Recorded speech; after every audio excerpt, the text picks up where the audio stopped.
Well, holy hot damn, you guys, we just got the first ever official Avengers Infinity War trailer earlier today. Seriously, I'm so fucking hyped for this movie, you have no idea. And if you've seen the trailer, then I think you'll agree with me when I say that it was awesome. Actually, no, not was, it is just awesome, plain and simple. I mean, we have the Hulkbuster in action again, Captain America and Wakanda fighting aliens, Thanos squashing Spider-Man like a bug. What's not to love about this thing? So look, I'm not gonna waste any time here. We have to break this thing down and find all the little details we can, like any Easter eggs, references, or potential spoilers it may be hiding. So let's get into it. Let's check out the first ever official trailer for Avengers Infinity War. So the trailer opens up with a shot of this orangey looking planet while we hear Nick Fury and different members of the Avengers reciting Fury's speech from 2012's The Avengers about bringing together a group of remarkable people. There was an idea to bring together a group of remarkable people, see if they could become something more, see if they could work together when we needed them to fight the battles that we never could. Now, something I want to point out about this is that based on this shot of the planet, I'm starting to think that this is actually Morag, the planet Star-Lord went to in 2014's Guardians of the Galaxy to pick up the Power Stone. I mean, you can see similar looking cloud formations, what looks like the same distant star giving off the same looking gleam, and both planets were shown having random flashes of lightning moving through the clouds. Even the rock formations on this planet look similar to the ones we saw in Guardians of the Galaxy. That having been said, the Morag we saw in 2014 was more purplish, while this planet, as I've said repeatedly, is orange. So assuming this is Morag, I'm assuming everything we see here either takes place on the part of the planet that has some light peeking through it, or somebody's messing around with the Infinity Stones to change the planet for some reason. Now, why everybody's even on Morag in the first place, considering there's nothing there anymore, I have no idea. Maybe there's something there we haven't seen before that Thanos wants, or everybody tries to catch him there to see if they can stop him before he gets to Earth, or something like that. Anyways, during the Avengers narration, we see a couple different members of the team involved in various activities, including this shot of Tony Stark looking like he's trying to collect himself or gather his thoughts or whatever. We then see Bruce Banner after crash landing through the roof, and apparently the staircase, of the Sanctum Sanctorum, with Doctor Strange and Wong looking really confused after finding him. Side note, I'm guessing this is actually going to be played off as a reference to a similar scene we saw in the pages of Infinity Gauntlet #1, when the Silver Surfer crashed into the Sanctum and told Doctor Strange that Thanos was coming to Earth. We then see Scarlet Witch in some room, I'm not entirely sure where it is, hanging out with Vision, who's now using a human form, I guess so he can wander around with Scarlet Witch in public and look normal. Mostly normal anyway. Either way, it's clear from the way they're acting in this scene that they're in a relationship now like they were in the comics. We then see Thor inside of a ship, probably the Milano, looking out the window at an unknown planet. Whatever he's looking at, I'm assuming it's not good since you can see what looks like fire in the bottom left window and something big and metal looking in the bottom right. And finally, we see Bruce Banner again, this time in Wakanda, and standing next to an arm for a new Hulkbuster suit, something we'll see in full later in the trailer. We see that he's smiling at Black Widow, who, as we saw in the leaked trailer, dyed her hair blonde. Side note, I didn't mention this in my breakdown video for the leaked trailer for some reason, but the blonde hair is actually a reference to the second Black Widow in the comics, Yelena Belova. We then see Bruce with Doctor Strange, Wong, and Iron Man inside the Sanctum before Tony runs outside to deal with what looks like the beginning of the invasion of Earth. Now, I know everybody's going to want to focus on the arc reactor and Tony's shirt, but what got my attention was the fact that Tony's holding what looks like a little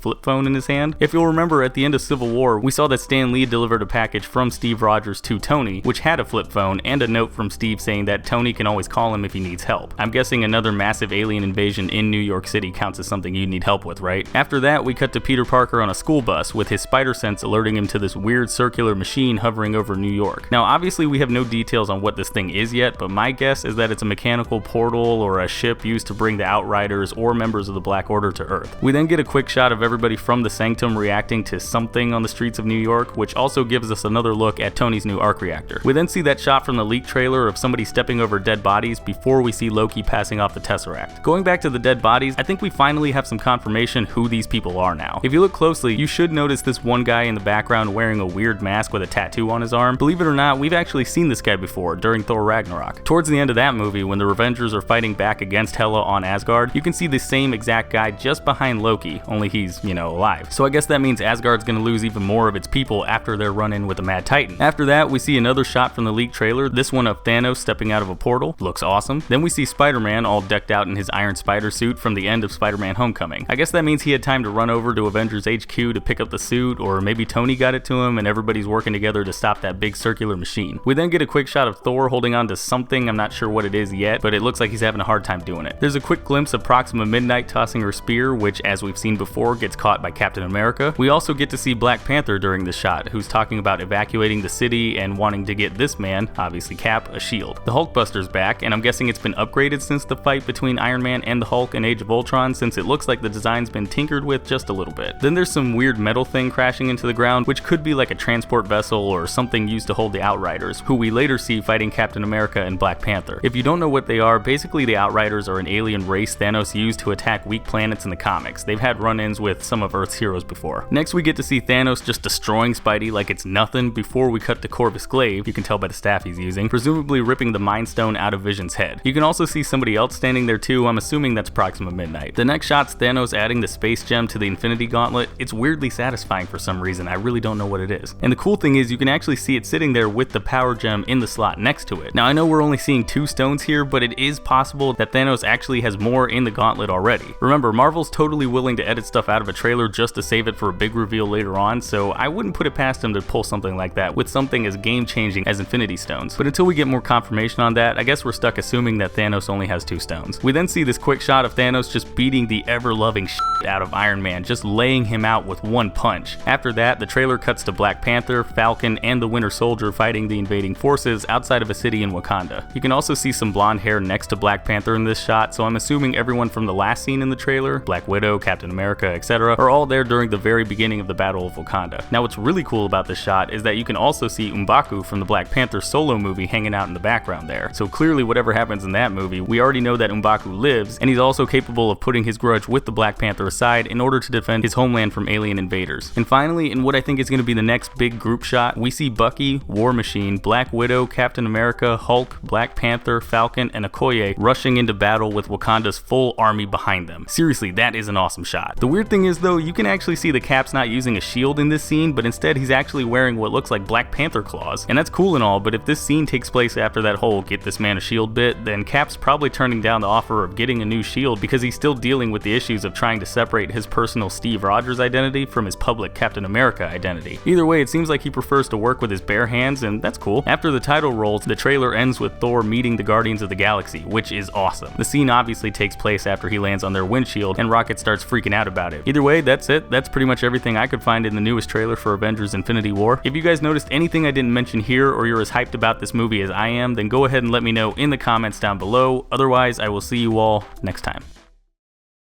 Hey, thanks for watching. If you liked the video, be sure to click that like button, maybe leave me a comment while you're at it, and go ahead and click that subscribe button.